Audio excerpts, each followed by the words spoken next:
Assalamualaikum warahmatullahi wabarakatuh.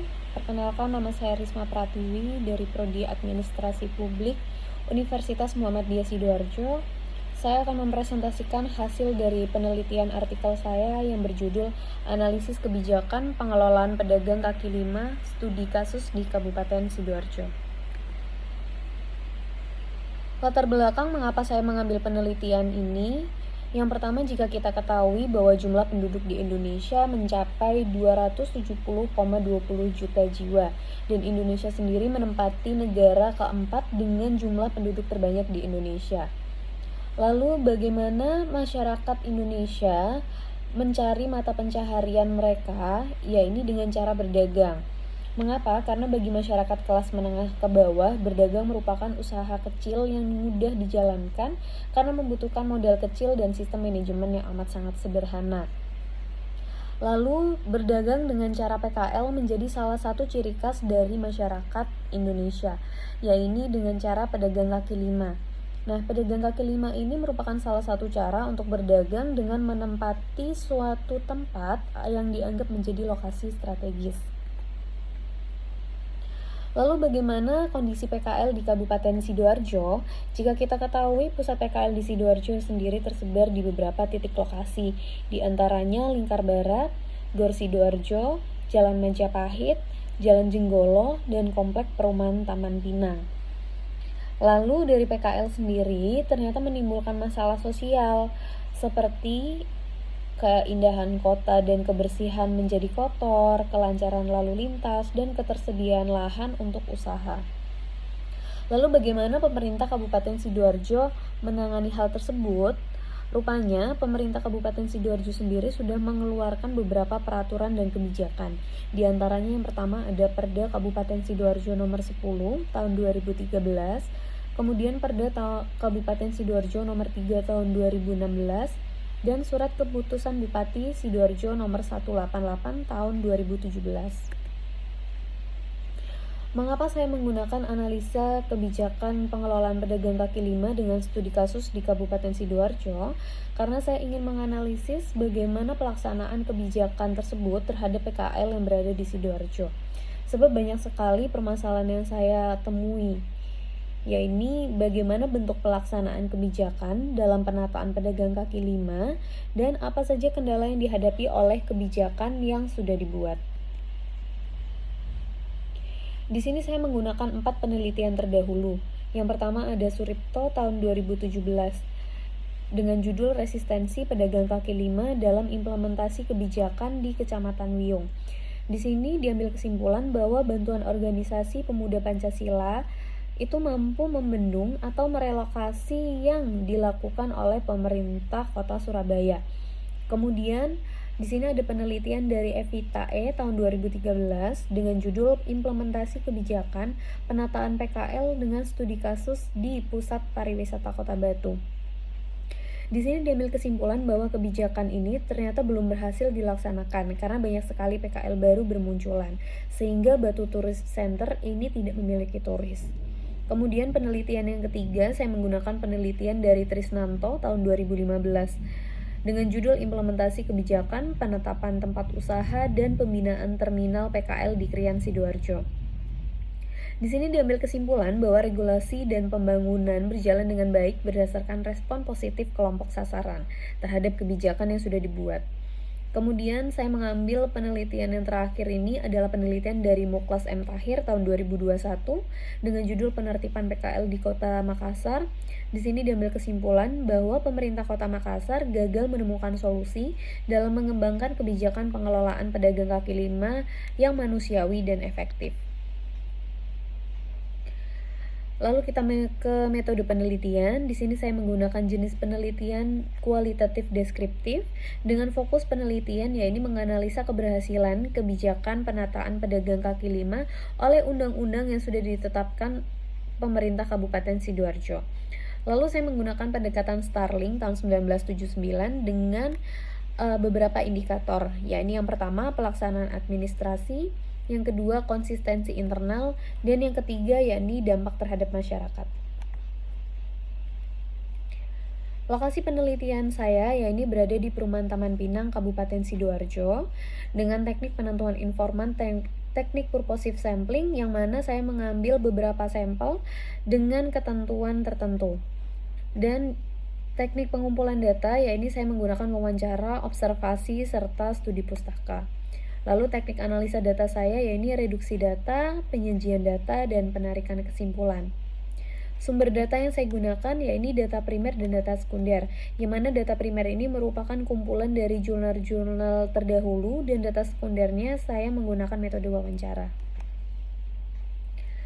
Kita lanjut ke bagian pembahasan.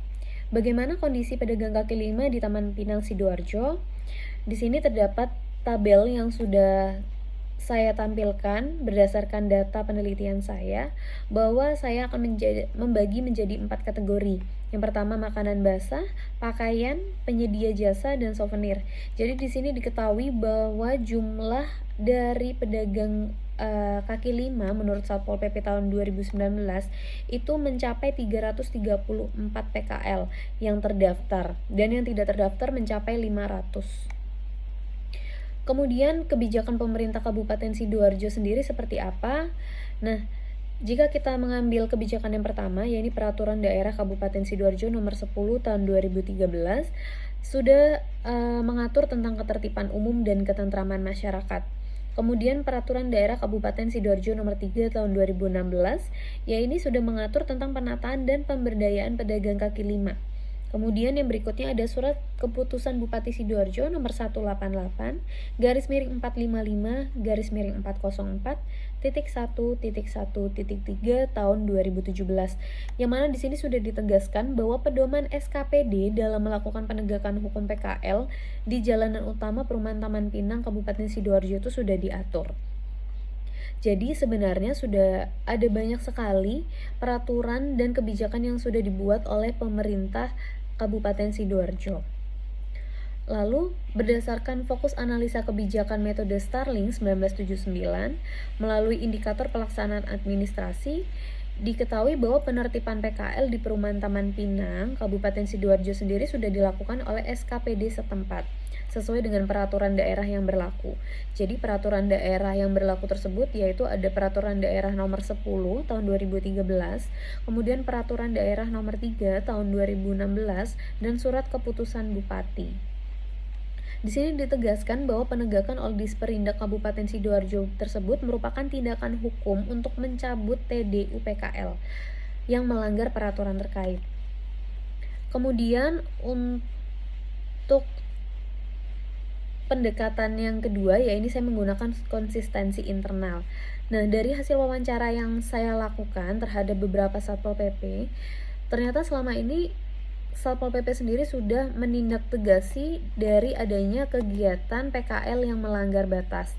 Jadi setiap hari Sabtu dan Minggu dari Satpol PP sendiri sudah melakukan relokasi pedagang kaki lima.